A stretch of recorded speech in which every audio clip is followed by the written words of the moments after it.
Shri Krishna Matajis and prabhujis మనం ఇప్పుడు మంగళాచరణతో start చేద్దాము.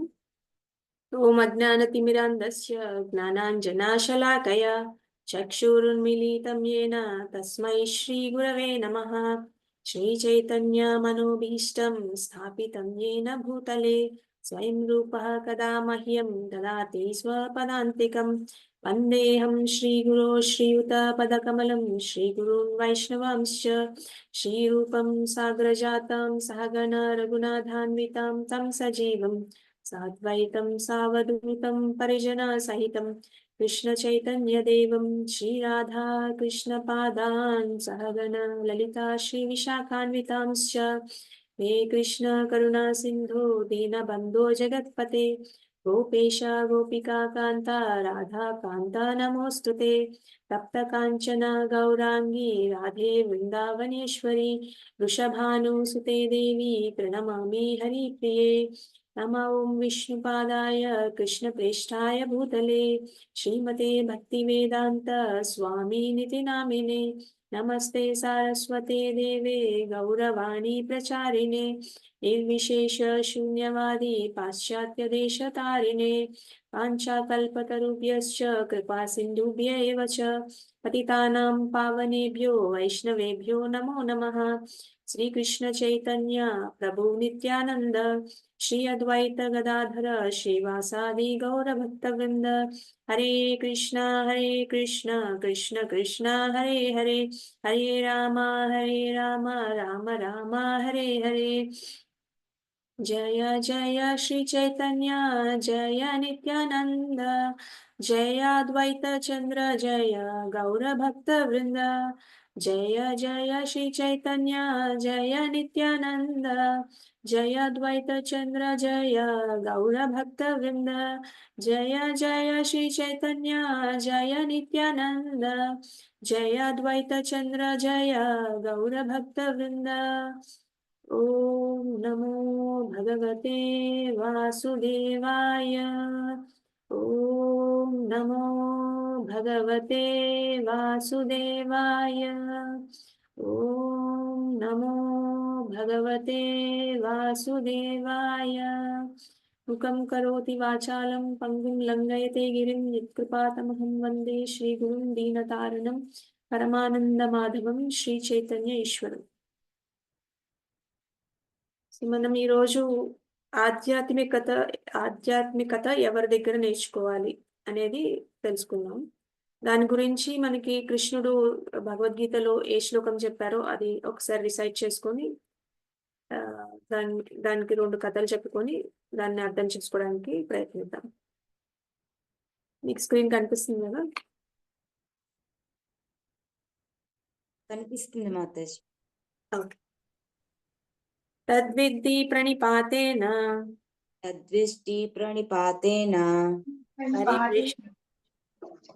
పరిప్రశ్నేన సేవయా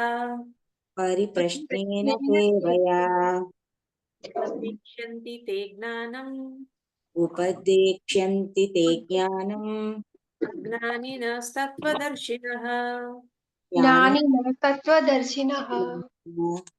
మళ్ళీ ఇంకోసారి చెప్పుకుందాం.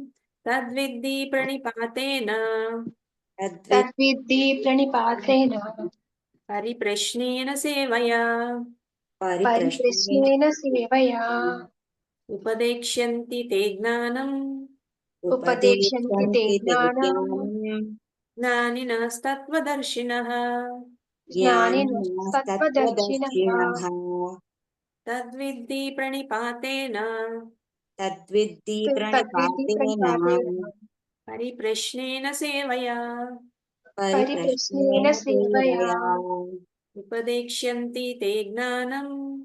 ఉపదేక్ష్యంతి తే జ్ఞానం జ్ఞానినస్తత్వదర్శినః.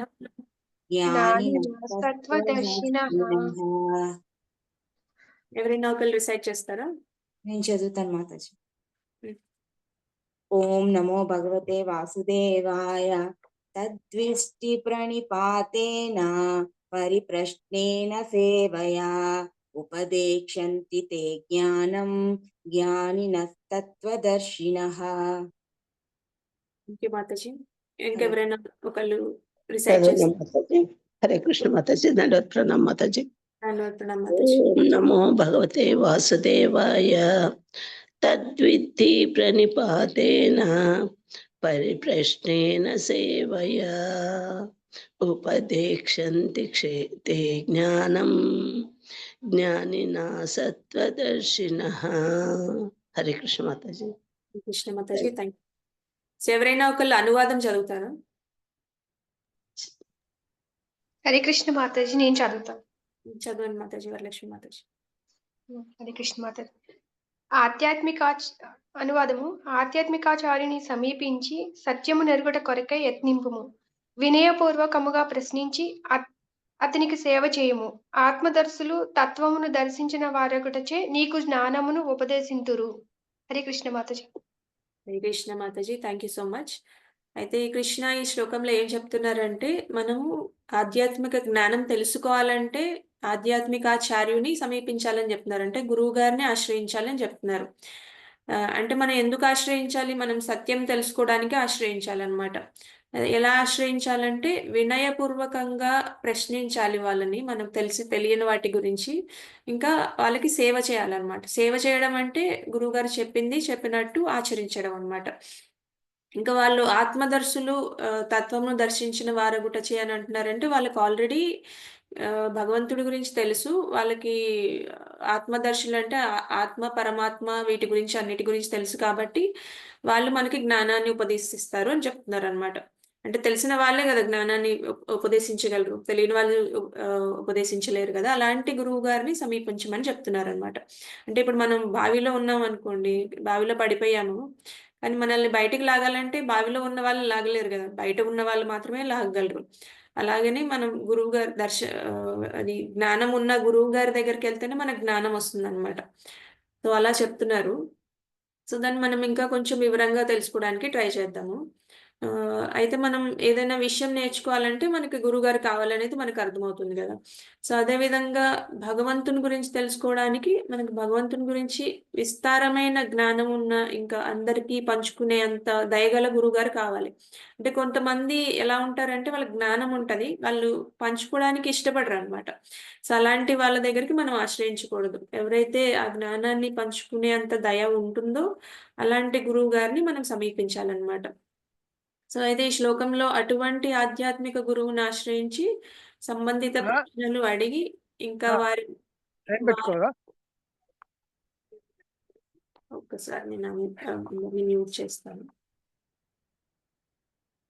ఎవరైనా మాట్లాడాలనుకుంటే హ్యాండ్ రైజ్ చేయండి. నేను అన్‌మ్యూట్ ఛాన్స్ ఇస్తాను. లేకపోతే నేను అందరిని మ్యూట్ చేస్తాను.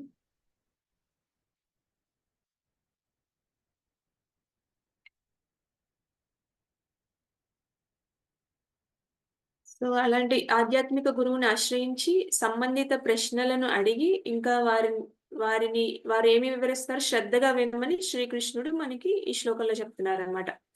అలా చేయడం వల్ల వాళ్ళ ఆశీర్వాదం దొరుకుతుంది. ఇంకా మనం ఆధ్యాత్మిక జ్ఞానాన్ని కూడా పొందవచ్చనమాట.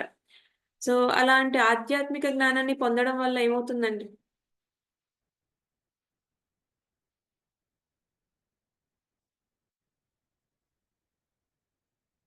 ఎవరైనా చెప్పగలరా?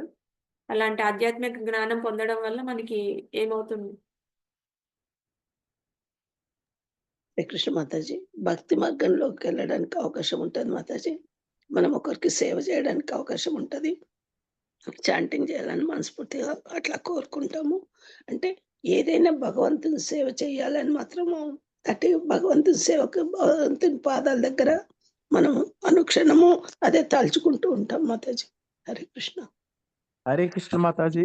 అంటే మాతాజీ దేవుడు అంటే ఎవరో తెలుసుకోగలం. కాబట్టి దేవుడిని దగ్గర చేరడానికి అదొక మార్గం అవుతుంది గురువు ద్వారా. Thank you Mataji Mataji and Prabhuji. చక్కగా చెప్పారు. మీరు చెప్పింది కరెక్టే. అలాంటి జ్ఞానాన్ని పొందడం వలన ఏమవుతుందంటే మన జీవితాన్ని సమర్థవంతం చేసుకోవచ్చు. ఇంకా చివరికి భగవంతుడిని చేరుకోవచ్చనమాట.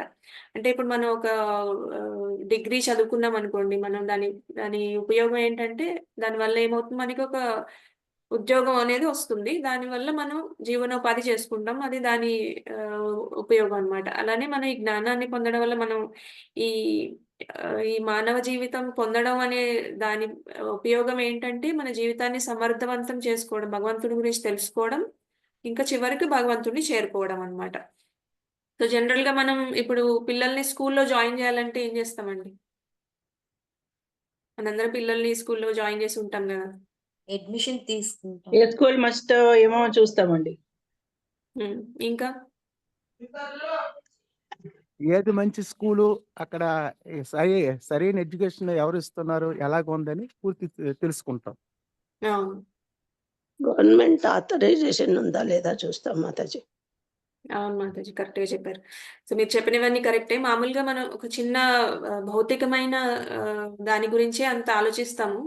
అంటే మనం ఫస్ట్ ఏం చూస్తాము, ఇది సీబీఎస్ఈయా? లేకపోతే స్టేటా? లేకపోతే ఐసీఎస్ఈయా? లేకపోతే ఇంటర్నేషనల్ బోర్డా? మన ఏ బోర్డు ఇయన్నీ గవర్నమెంట్ ఆథరైజ్డ్ స్కూలేనా కాదా? దాంట్లో ఏం చెప్తున్నారు? అవన్నీ తెలుసుకున్న తర్వాత కూడా మనం స్కూల్ దగ్గరికెళ్ళి అక్కడికెళ్ళి కనుక్కొని వాళ్ళతో మాట్లాడి విచారించి మనకి నచ్చిందా లేదా తెలుసుకొని, ఇంకా ఎవరైనా ఫ్రెండ్స్ దాంట్లో జాయిన్ అయ్యారా లేదా?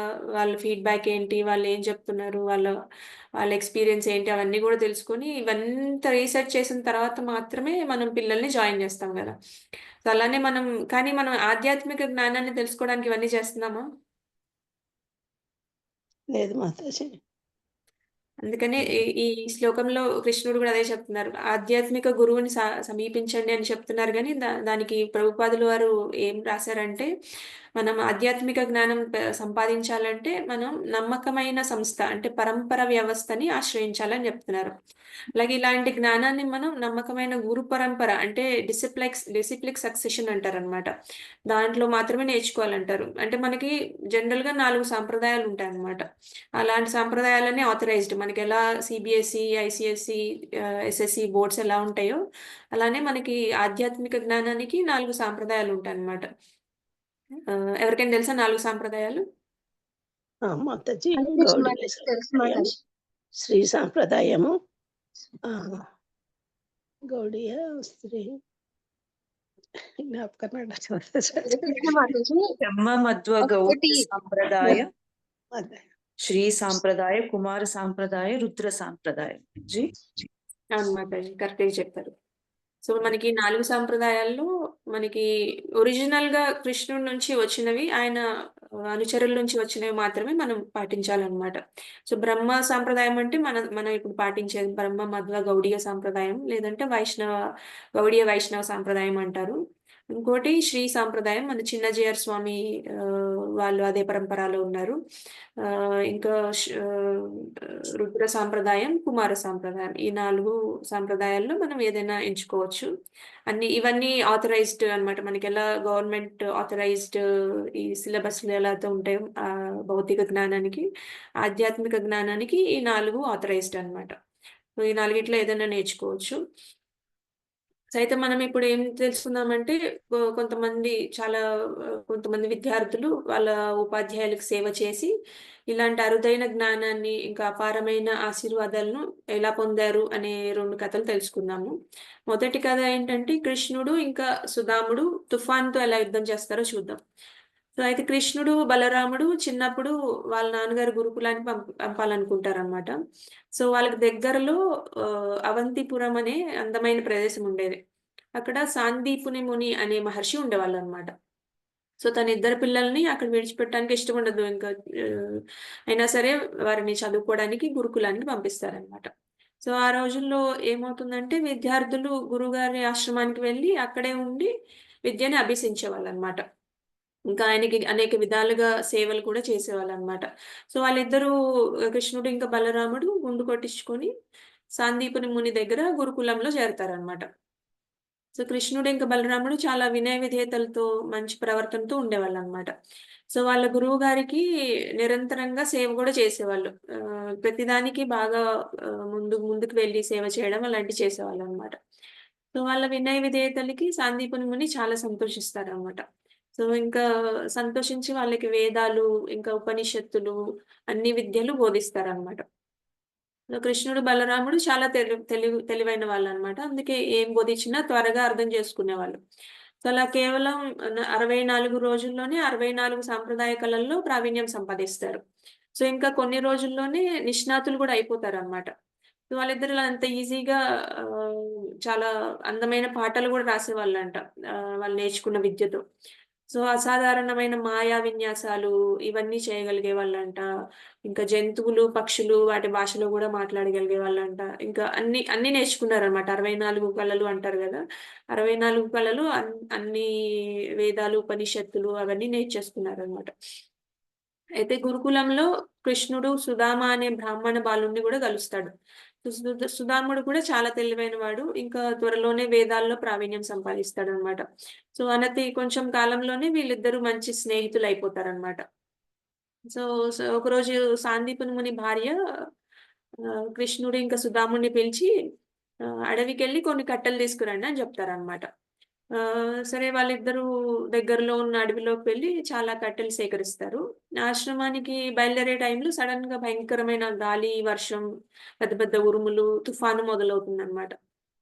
ఇంక గాలి, వర్షం స్టార్ట్ అయినప్పుడు చీకటయిపోతుంది గదా! అడవిలో చాలా చెట్లుంటాయి గాబట్టి, ఇంక అక్కడంతా బాగా చీకటయిపోతుందనమాట. సో, వర్షం పెరిగిపోవడంతో వాళ్ళకి వరద నీళ్ళు బాగా పెరిగిపోతాయన్నమాట. ఇంక వాళ్ళకి భూమికి, నేలకి తేడా కనిపించదు. ఎక్కడ అడుగు పెడితే ఏమైద్దో అర్థం గాదు. చాలా కష్టంగా అనిపిస్తది. ఎక్కడ జారి పడిపోతారో, అసలు ఎటెళ్తున్నారో గూడా వాళ్ళకి తెలియకుండా ఉంటదనమాట. ఇంక పెద్ద పెద్ద గాలులొస్తా ఉంటాయి. తుఫాను పెరిగిపోతూ ఉంటుంది. ఇంకా చీకటి గాబట్టి దారి తప్పిపోతారు. వాళ్ళకి ఎటెళ్తున్నారో గూడా అర్థం గాదు. ఇంక వాళ్ళు ఒకరి చేయి ఒకరు గట్టిగా పట్టుకుంటారనమాట. వాళ్ళకి తెలిసిన దారిలో వెళ్తూ ఉంటారు. సో, అయినా సరే వాళ్ళిద్దరూ కట్టెలు జాగ్రత్తగా పట్టుకుంటారనమాట. అంటే గురువుగారి భార్య చెప్పారు గాబట్టి, గురువుగారు చెప్పిన దాంతో సమానం వాళ్ళకి. సో, ఒక చేతిలో గట్టిగా కట్టెలు పట్టుకొని, మరో చేత్తో ఒకరి చేతిలో ఒకళ్ళు గట్టిగా పట్టుకున్నారు. ఇంకా మళ్ళా చీకట్లో వాళ్ళిద్దరూ తప్పిపోయినా గూడా కష్టమని. కానీ కట్టెల్ని మాత్రం వదలలేదనమాట. సో, ఇంక గురుకులంలో ఏం జరుగుతుంది, సాందీపని ముని చాలా కంగారు పడిపోతూ ఉంటారనమాట. వీళ్ళిద్దరు ఇంకా రాలేదు అని. అయితే గాలి, వర్షం, చీకటి ఇంకా ఇప్పుడు అడవిలోకెళ్ళినా గూడా ఆయన గూడా దారి తప్పిపోతారు. ఉపయోగం ఉండదని ఇంకా నెక్స్ట్ డే సూర్యోదయం వరకు వెయిట్ చేస్తారనమాట. సో, సూర్యోదయం అయిన వెంటనే ఇంకా ఆయన బయలుదేరతారు. సాందీపని ముని, కృష్ణుడు ఇంకా సుధాముడిని వెతకడానికి. సో, దారిలో ఎలాగోలా వారిద్దరిని కనిపెడతారనమాట. గురువుగారికి అన్నీ తెలుసు కాబట్టి, ఆయనకి కొన్ని విద్యలు గూడా వచ్చు కాబట్టి త్వరగానే కనిపెడతారనమాట. ఇంకా కనిపెట్టిన తర్వాత వాళ్ళిద్దరిని చూసి సంతోషిస్తారు. సంతోషంలో ఇంకేం చెప్తారంటే, "మీరు నా కోసమే చాలా బాధలు పడ్డారు. ఈ చీకట్లో, ఈ తుఫాన్‌లో ఇంకా కట్టెలు తీసుకొనొచ్చారు.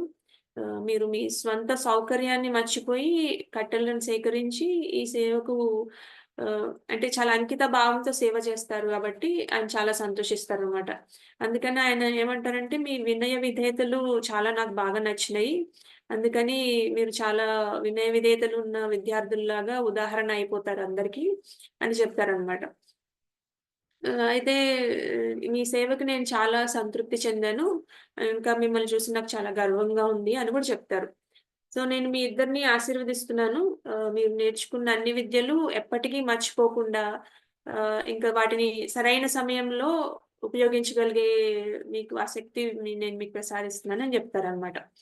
సో, ఇంక కృష్ణుడు, ఇంక సుదాముడు చాలా సంతోషిస్తారు గురువుగారి ఆశీర్వాదాలు దొరికినాయి అనేసి.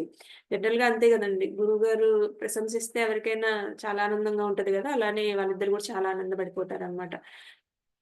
సో, దీనివల్ల మనకేం తెలుస్తుందంటే విధేయత, ఇంకా నిస్వార్థమైన సేవ ద్వారా గురువు నుండి మనం జ్ఞానం లభిస్తుంది. ఇంకా ఆయన ఆశీర్వాదం గూడా దొరుకుతుందని మనం తెలుసుకోవచ్చనమాట ఈ కథలో. సో, అలానే ఎలా సేవ చేయాలి అంటే, అలా సేవ చేయాలని మనం ఈ ఈ కథ నుండి తెలుసుకోవచ్చు. ఇంకో ఇంకొక విద్యార్థి గురించి కూడా తెలుసుకుందాం మనం. మనం ఉపమన్యుడి గురించి తెలుసుకుందామనమాట. సో, ఉపమన్యుడు అంటే మనం దౌమ్య మహర్షి గురించి తెలుసుకోవాలి. సో, దౌమ్య మహర్షి అని ఒక మహర్షి ఉండేవాళ్ళనమాట. ఆయన పాండవులకి పూజారిలాగా గూడా ఉండేవాళ్ళంట. సో, ఆయన ఒక గురుకులం ఆశ్రమం ఉండేది ఆయనకి కూడా. సాందీప మునిలాగే ఈయన గూడా గురుకులం నడిపించేవాళ్ళనమాట. చాలా మంది ఆయన దగ్గర విద్యని అభ్యసించడానికి వచ్చేవాళ్ళు. సో, వాళ్ళల్లో ఉపమన్యు అనే ఒక బాలుడు గూడా ఉండేవాడనమాట. కాపోతే అతను చాలా సరళంగా ఉండేవాడు. అంటే కొంచెం అమాయకుడు గూడా అన్నమాట. ఇతను మిగతా అబ్బాయిలందరూ అతను అమాయకుడు కాబట్టి ఎగతాళి చేసేవాళ్ళు. ఇంకా అతనికి పెద్దగా చదువు మీద ఇంట్రెస్ట్ ఉండేది కాదు. సో, తరగతులకి అటెండ్ అయ్యేవాడు కాదనమాట. ఏదో ఒక వంకతో ఉండేవాడు. అందరూ ఎగతాళి చేసేవాళ్ళు. కానీ అతను చాలా వినయ విధేయతలతో ఉంటాడు గదా! అందుకని దౌమ్యుడికి ఉపమన్యుడంటే చాలా ఆప్యాయత ఉండేదనమాట. అయితే ఆహ్, జనరల్‌గా ఈ గురుకులంలో గురువుగారు ఎలా చూసుకుంటారంటే పిల్లలందరినీ వాళ్ళ తండ్రిలాగా చూసుకుంటారంట. అంటే ఇప్పుడు జనరల్‌గా ఇద్దరు పిల్లలుంటే ఒక పిల్లవాడు తెలివైనవాడు, ఒక పిల్లవాడు అమాయకుడైతే మనం ఏం చేస్తాం జనరల్‌గా తండ్రి వాళ్ళని అయినా సరే సమానంగా చూస్తాడు గదా! వారికి ఏం సామర్థ్యాలున్నాయో చూసి వాటిల్లో ప్రోత్సహించడానికి ప్రయత్నిస్తాడు. అలానే గురువుగారికి ఇతను ఉపమన్యుకి తరగతులకి హాజరవ్వడం ఇష్టం లేదు. కానీ అతనికి వేరే సామర్థ్యత ఉంది. వినయ విధేయతలున్నాయి. అలా వీళ్ళందరూ ఎగతాళి చేయడం అతనికి నచ్చదనమాట. సో, అయితే ఆయనకి ఏం చేస్తారంటే ఒక ఆవుల్ని మేపుకురావడానికి అలాంటి సేవనిస్తారనమాట. సో, ఉపమన్యు కూడా రోజు ఆవులను తీసుకొని అడవికి వెళ్ళేవాడనమాట. సో, వాటికి తాజా పచ్చి గడ్డిని వాటిని తినిపిస్తూ ఉండేవాడు. సో, అయినా సరే వీళ్ళంతా మిగతా పిల్లలందరూ అతన్ని ఎగతాళి చేస్తూనే ఉంటారు. కానీ ఉపమన్యు పెద్దగా పట్టించుకోడు గానీ, గురువుగారికి మాత్రం ఒకరోజు చాలా ఇదంతా నచ్చేది కాదనమాట. ఏం చేస్తారాయన ఇంకే ఒక చిన్న పరీక్ష పెట్టి ఆ గురువుగారు ఏం చేస్తారంటే ఉపమన్యుకి ఒక పరీక్ష పెట్టి దాని ద్వారా మిగతా పిల్లలకి ఇతని వినయ విధేయతలు, ఇతని సేవాభావం తెలిసేలాగా చేస్తాను. అప్పుడు కొంచెం వాళ్ళకి తెలుస్తుందని అనుకుంటారు. సో, అయితే ఇతనెంత గొప్పవాడో చూపించాలనుకుంటారు కాబట్టి కొంచెం కఠిన పరీక్ష పెడతారు. అయితే ఉపమన్యుని పిలుస్తారనమాట. పిలిచి "నువ్వు చాలా ఆరోగ్యంగా, దృఢంగా ఉన్నావు గదా! రోజు ఏం తింటున్నావు?" అని అడుగుతారనమాట. ఎందుకంటే ఆ రోజుల్లో వాళ్ళు భిక్షాటనం చేసి, ఆ భిక్ష గురువుగారికిచ్చి, గురువు దాంట్లో నుంచి ఏమిస్తే అది మాత్రమే తినాలనమాట. సో, అది గురుకులంలో రూల్ ఉంటదనమాట. అయితే ఉపమన్యు చెప్తాడు, "గురువుగారు నేను భిక్షాటన చేసి పొందే ఆహారాన్ని తింటున్నాను" అంటాడు. సో, అప్పుడు దౌమ్యుడు అంటాడు, "బాబు ఒక విద్యార్థి భిక్షాటన చేసే ముందు తప్పనిసరిగా గురువుగారి దగ్గర అనుమతి తీసుకోవాలి" అని చెప్తాడు. సో, ఇలా ఇక నుంచి నువ్వు ఏది సేకరించినా అది నాకే సమర్పిస్తావు. నేనేదన్నా ఇస్తేనే నువ్వు స్వీకరిస్తావు అని జెప్తాడనమాట. సో, ఉపమన్యు చాలా విధేయత ఉంటుంది గాబట్టి, సరే గురువుగారు అని జెప్తాడు. కొన్ని రోజుల తర్వాత దౌమ్యుడు మళ్ళా ఉపమన్యుని పిలిచి అడుగుతాడనమాట. బాబు భిక్షాటనాల్లో నువ్వు పొందేదంతా నాకిచ్చేస్తున్నావు గదా! నేను నీకెలాంటి ఆహారం ఇవ్వట్లేదు. అయినా సరే నువ్వు ఇంత ఆరోగ్యంగా ఎలా ఉన్నావు అని అడుగుతారనమాట. ఉపమాన్యుడు అంటాడు, గురువుగారు ఒకసారి నేను యాచించి మీకు సమర్పిస్తున్నాను. కానీ నేను రెండోసారి గూడా ఎళ్తున్నాను భిక్షాటన జేయడానికి. ఇంకా అది లభించిందంతా నేనే తినేస్తున్నాను అని జెప్తాడు. సో, దామ్యుడు మళ్ళీ ఇలా అంటాడు. ఇక నుండి నువ్వు మొదటిసారైనా, రెండోసారైనా ఎన్ని సార్లెళ్ళినా సరే మొత్తం నాకు సమర్పించాలి అని అంటారనమాట. నేనేదన్నా ఇస్తే అప్పుడు తీసుకో అని జెప్తారు. ఉపమన్యుడు సరే అంటాడు. కొన్ని రోజుల తర్వాత మళ్ళా దౌమ్యుడు ఉపమన్యుడిని పిలిచి అడుగుతాడు. "నువ్వింకా బరువు తగ్గలేదు. నేను నీకేమి ఇవ్వట్లేదు గదా!" అని. ఉపమన్యుడు అంటాడు, "నేను ఆవు పాలు తాగుతున్నాను ఆకలి వేసి. మీరేమి ఇవ్వట్లేదు గాబట్టి" అంటాడు. సో, దౌమ్యుడు ఇంక నుంచి నువ్వు గురువు అనుమతి లేకుండా పాలు గూడా తాగకూడదు అని జెప్తాడనమాట. సరే గురువుగారు అని ఇంకా పాలు గూడా తాగడు. కానీ కొన్ని రోజుల తర్వాత ఉపమన్యు మళ్ళీ బలంగానే అనిపిస్తాడు. సో, దౌమ్యుడు అతన్ని అడిగినప్పుడు నేను ఆవు పాలు తాగిన తర్వాత దూడ నోటి నుండి కొంచెం నురగొస్తది గదా! అది తీసుకుంటున్నానని జెప్తాడనమాట. అయితే గురువుగారు అంటారు, "అది గూడా తీసుకోవాకు ఇక నుంచి" అని జెప్తారనమాట. సో, బయటకి దౌమ్యుడు చాలా గట్టిగా కనిపించినప్పటికి కూడా లోపల ఆయనకి ఉపమన్యు మీద చాలా ప్రేముంటదనమాట. అందుకే గదా! ఈ పరీక్ష పెడుతున్నాడు. అతని గురించి మిగతా పిల్లలు ఎగతాళి చేయకూడదు. అతని శక్తి సామర్థ్యాలు తెలియాలి అనే ఉద్దేశంతోనే గదా! ఇదంతా చేస్తున్నాడు. సో, ఇప్పుడు ఉపమన్యుడి దగ్గర తినడానికి ఏముండదనమాట. గురువుగారు ఏమి తినొద్దని జెప్పారు. పాలు తాగొద్దన్నారు. నురగ గూడా తీసుకోవద్దని జెప్పారు. సో, ఉపమన్యుడు ఎప్పటిలాగే ఆవులను మేపడానికి అడవికెళ్ళిపోతాడు. కాపోతే అతనికి చాలా విపరీతమైన ఆకలేస్తది. 2 రోజుల నుంచి ఏం తినడు గాబట్టి. సో, ఆకలిని ఆపుకోలేక ఉపమన్యుడు అక్కడ ఒక చెట్టు ఉంటదనమాట. ఆ చెట్టు ఆకులన్నీ తీసుకొని తినేస్తాడు ఆకలి తట్టుకోలేక దగ్గరలో ఒక చెట్టుంటే. సో, దురదృష్టవశాత్తు ఏమైద్దంటే ఆ చెట్టు విషపూరితమైందనమాట. దానివల్ల అతను కళ్ళు పోతాయి. గుడ్డివాడైపోతాడు. ఇంకేం చూడలేకపోతాడు. దారి తప్పిపోతాడు. ఇంకా అక్కడ ఒక పెద్ద గుంట ఉంటే ఆ గుంటలో గూడా పడిపోతాడనమాట. ఇంక సాయంత్రం అవుతుంది. ఉపమన్యుడు తిరిగి రావట్లేదని చెప్పేసి ధౌమ్య మహర్షి కంగారు పడిపోతారు. సో, ఆయన తన మిగతా శిష్యులందరిని తీసుకొని ఉపమన్యుడిని వెతకడానికి అడవిలోకి వెళ్తారనమాట. సో, వెళ్ళి ఉపమన్యువు ఎక్కడున్నావు? ఎక్కడున్నావు? అని ఇంకా అరుస్తూ వెళ్తూ ఉంటారనమాట అందరూ. ఉపమన్యుడు తన గురువుగారి స్వరం వినిపిస్తది. ఓ గురువుగారు ఎక్కడున్నానో నాకు తెలీదు. కానీ ఒక చోట గుంటలో పడిపోయి ఉన్నాను. నేనింకా ఏమి చూడలేకపోతున్నాను. కానీ మీ గొంతు మాత్రమే వినగలుగుతున్నాను అని చెప్తాడు. సో, ఇంకా ఉపమన్యు గొంతు విని వాళ్ళు కొంచెం ఆనందిస్తారు. ఆ ప్రదేశానికి వెళ్లి అతన్ని రక్షిస్తారు. రక్షించిన తర్వాత అతనికి కళ్ళు ఎలా పోయాయో గూడా తెలుసుకుంటారనమాట గురువుగారు. సో, అయితే వెంటనే ఉపమన్యుకి ఆయన చెప్తారనమాట. ఇలా అశ్విని కుమారులని ప్రార్థించు నువ్వు. ఇక్కడే ఉండి నువ్వు అశ్విని కుమారులు వచ్చే వరకు వాళ్ళని ప్రార్థిస్తూనే ఉండు అని చెప్తారనమాట. సో, ఎందుకంటే వీళ్ళు దేవతల్లో వైద్యులంట. అశ్విని కుమారులు. వాళ్ళు ఏదన్నా మందిస్తే ఆయనకి నయం అవుతుందనేసి కళ్ళు తిరిగొస్తాయని అలా చెప్తారనమాట. సుబ్రహ్మణ్య గురుగారు చెప్పినట్టు అశ్విని కుమారులని ప్రార్థిస్తారు. సో, ఇంక వాళ్ళు ప్రత్యక్షం అవుతారనమాట కొన్ని రోజులకి. తర్వాత వాళ్ళు ఉపమన్యుడు తిన్న విషానికి విరుగుడుగా ఒక మూలిక రసాన్ని తాగడానికి ఇస్తారనమాట. కాపోతే ఉపమన్యువు తీసుకోడు. గురువుగారు చెప్పకుండా నేను తీసుకోను అంటాడనమాట.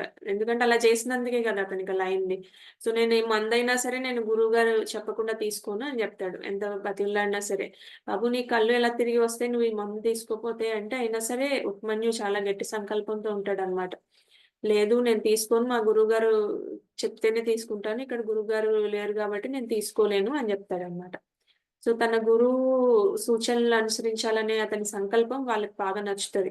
ఇంక వాళ్ళేం జేస్తారంటే, వాళ్ళు ఆధ్యాత్మిక శక్తితో చూపు తెప్పిస్తారు. మందు సేవించకుండానే. వాళ్ళిచ్చిన మందు తాగకపోయినా గూడా ఆయనకి చూపొచ్చేలాగా వాళ్ళు వాళ్ళ శక్తితో ఆయనకి చూపు తెప్పిస్తారనమాట.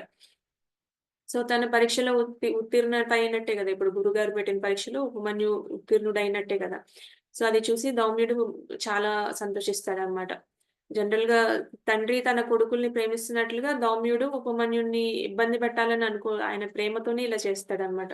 ఎందుకంటే ఇలా పరీక్షించడం ద్వారా అతను ఎంత గొప్ప శిష్యుడో అందరికీ చూపించాలని కదా అనుకుంటాడు. సో, అందరూ శిష్యులు ఉపమన్యుడిని ఎంతో ప్రశంసిస్తారు. గురువుగారు చాలా ఆనందిస్తారనమాట.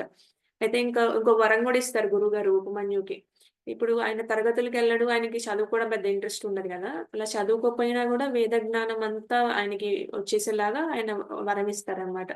అప్పటినుంచి ఆయన ఉపమన్యు వేదాలు అన్నీ చదివిన జ్ఞానాన్ని తెచ్చుకుంటారనమాట. అంటే మనం కేవలం చదువుకోవడం అంటే పఠనం, మననం వల్లనే కాదు. ఉపాధ్యాయులకు వినయ విధేయతలతో సేవ చేయడం ద్వారా జ్ఞానం లభిస్తుంది అని మనం ఉపమన్యుడి ద్వారా తెలుసుకోవచ్చనమాట. జనరల్‌గా అంటారు గదండీ! విద్య వినయేన శోభతే అంటారు గదా! సో, వినయం లేని విద్య ఉపయోగం లేదని గూడా చెప్తూ ఉంటారు. అందుకే వినయ విధేయతలతో మనం గూడా ఆధ్యాత్మిక జ్ఞానం నేర్చుకోవాలంటే గురువుగారిని ఆశ్రయించినప్పుడు బాగా వినయ విధేయతలతో ఆయన్ని ప్రశ్నించాలని కృష్ణుడు ఈ శ్లోకంలో మనకు చెప్తున్నారనమాట. సో, ఆధ్యాత్మిక జ్ఞానం పొందాలంటే మనం మంచి సాంప్రదాయంలో ఉన్న గురువుగారిని ఆశ్రయించాలి. ఇంకా ఆయన్ని సరైన ప్రశ్నలు అడిగి జ్ఞానం సంపాదించాలి. ముఖ్యంగా ఆయనకి సేవ చేయాలన్నమాట.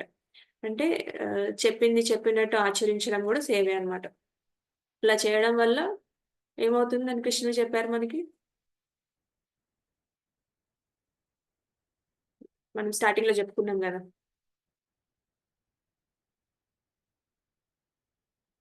గురువు ద్వారా మనము జ్ఞానాన్ని సముపార్జన చేయొచ్చు. అవును. జ్ఞానాన్ని సంపాదించుకోవచ్చు. ఎప్పటికీ ఉండేలా మాతాజీ, ఎప్పుడు గుర్తుండిపోద్ది. ఎప్పుడు కూడా. ఆ! జీవితాన్ని సార్థకత చేసుకోవచ్చు. జ్ఞానం సంపాదించొచ్చు. ఇంకా భగవంతుడిని చేరుకోవచ్చనమాట. అంటే వాళ్ళు తత్వదర్శినః అన్నారు. వాళ్ళు తత్వం ఆల్రెడీ చూసారు కాబట్టి మనకి వాళ్ళు బోధించగలరనమాట. సో, ఈరోజు స్టోరీస్ అవి. థాంక్ యూ సో మచ్ మాతాజీస్ అండ్ ప్రభుజీస్. వాంఛాకల్పతరుభ్యశ్చ కృపాసింధుభ్యైవ చ పతితానాం పావనేభ్యో వైష్ణవేభ్యో నమో నమః. ఇంకేమైనా ప్రశ్నలు ఉంటే అడగొచ్చు.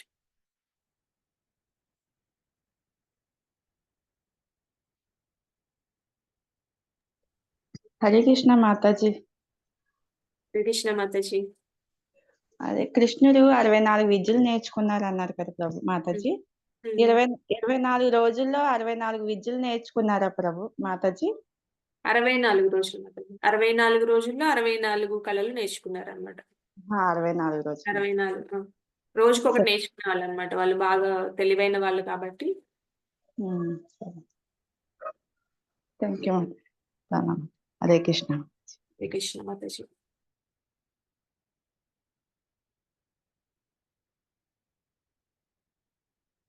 మీ అందరికీ ఒక ఐడియా వచ్చిందా? గురువు గారు ఎలా ఉండాలి? మనం ఎందుకు ఈ సాంప్రదాయ సిస్టంలోనే మనం ఎందుకు నేర్చుకోవాలి? అవన్నీ ఒక ఐడియా వచ్చినాయా మీకు?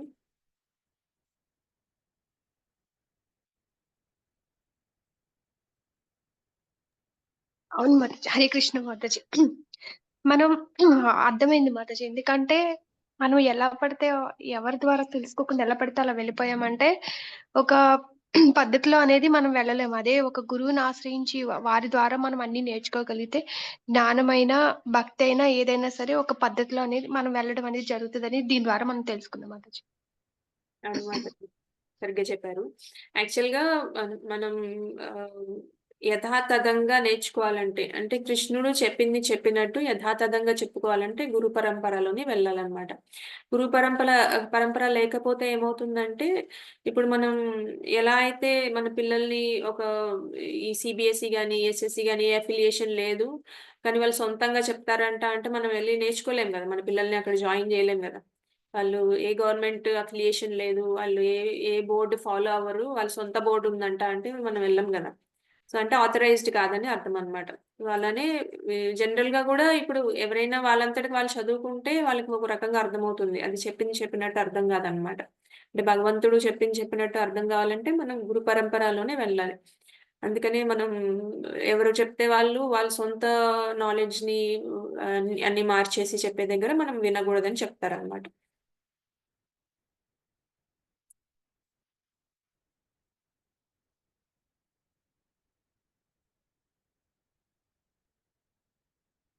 ఇంకేమైనా షేర్ చేసుకోవాలనుకున్నా చెప్పండి. ఇంకా ఒక 1 మినిట్‌లో మనం క్లోజ్ చేద్దాం. మాతాజీ. హరే కృష్ణ మాతాజీ. మా తమ్ముడిది ఇవాళ పుట్టినరోజు. కొంచెం అందరూ ఒకసారి అతని గురించి ప్రార్థించాలి మాతాజీ. ఓకే మాతాజీ. తప్పకుండా. మనం ఒకసారి హరే కృష్ణ మహామంత్రం చెప్పి ఏం పేరు మాతాజీ మీ తమ్ముడి పేరు? వాలేశ్వరరావు మాతాజీ. వాలేశ్వరరావు. ఓకే. వాలేశ్వరరావు ప్రభుజీకి మనం ఒకసారి హరే కృష్ణ మహామంత్రం చెప్పి విష్ చేద్దాం. Hare Krishna Krishna Krishna Hare Hare Hare Rama Rama Rama Hare Hare. Thank you Mataji. Thank you so much. Wish Maleshwar Prabhuji very happy Krishna conscious birthday. Hare Rama Hare Rama Rama Rama Hare Hare. Thank you. పుట్టినరోజు శుభాకాంక్షలు మాతాజీ. మా అందరి తరఫున శుభాకాంక్షలు. పుట్టినరోజు శుభాకాంక్షలు తెలపండి Mataji. Thank you so much Mataji.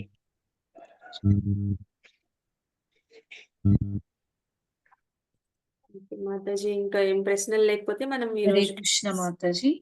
చెప్పండి మాతాజీ, మాతాజీ. కృష్ణుడు అవతారంలో ఉన్నప్పుడు అంటే ద్వాపర యుగంలో ధౌముడు ఎలా కనెక్టెడ్ ఉన్నారు మాతాజీ కృష్ణుడికి?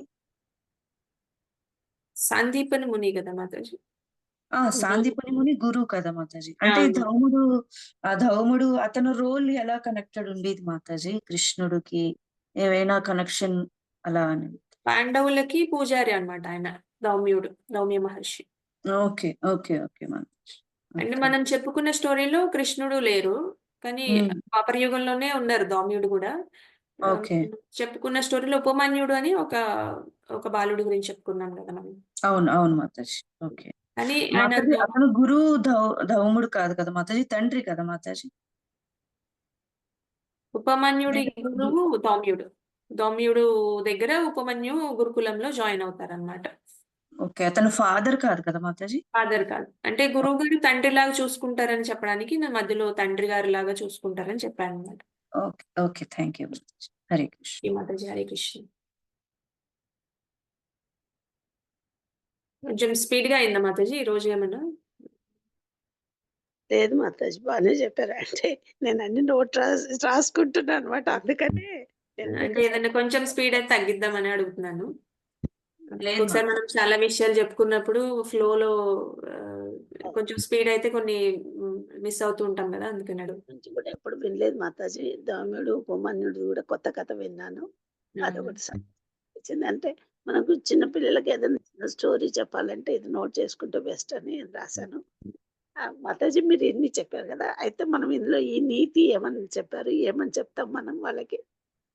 గురువు గారి వినయ అనుమతి విధేయతలు మాతాజీ మన చిన్నపిల్లలకి చెప్పాలంటే మనకి జనరల్ గా ఇప్పుడు ఈ జనరేషన్ లో ముందు జనరేషన్ కన్నా అంత వినయ విధేయతలు తగ్గిపోతున్నాయి కదా, దానికి మనం ఈ ఉదాహరణలు చెప్పొచ్చు అన్నమాట. వినయం విధేయత ఉండడం వల్ల గురువుగారు చెప్పినట్టు పాటించడం వల్ల మనకి మంచి జరుగుతుంది కానీ చెడు అయితే జరగదు. మనం అన్నిటికీ లాజిక్ ఎతుకుతారు ఈ జనరేషన్ పిల్లలు. ఇది చేయడం వల్ల ఏంటి ఒకసారి అంటూ ఉంటారు అన్నమాట పిల్లలు, టీచర్ గారికి కొన్ని తెలుసు కొన్ని తెలియదు, వాళ్ళని మనం రెస్పెక్ట్ చేయాల్సిన అవసరం లేదు, అలాంటివి కూడా వింటూ ఉంటాం మనం జనరల్ గా చిన్న చిన్న పిల్లలు వాళ్ళకి తెలియక. అయితే మనమే వాళ్ళని కరెక్ట్ గా అర్థం చేసుకునేలాగా చేయాలి కదా. సో అలా చేయడానికి మనం ఇలాంటి ఉదాహరణలు చెప్పొచ్చు. ఇలాంటి తెలుసుకోవడం వల్ల కూడా వాళ్ళకి అర్థమవుతుంది అనమాట. ఓకే మనం వినయ విధేయతలతో ఉండాలి, గురువు గారిని బాగా గౌరవించాలి, వాళ్ళు చెప్పినట్టు చేయాలి, వాళ్ళకి సేవ చేయాలి అనేది తెలుస్తుంది. Thank you Mataji.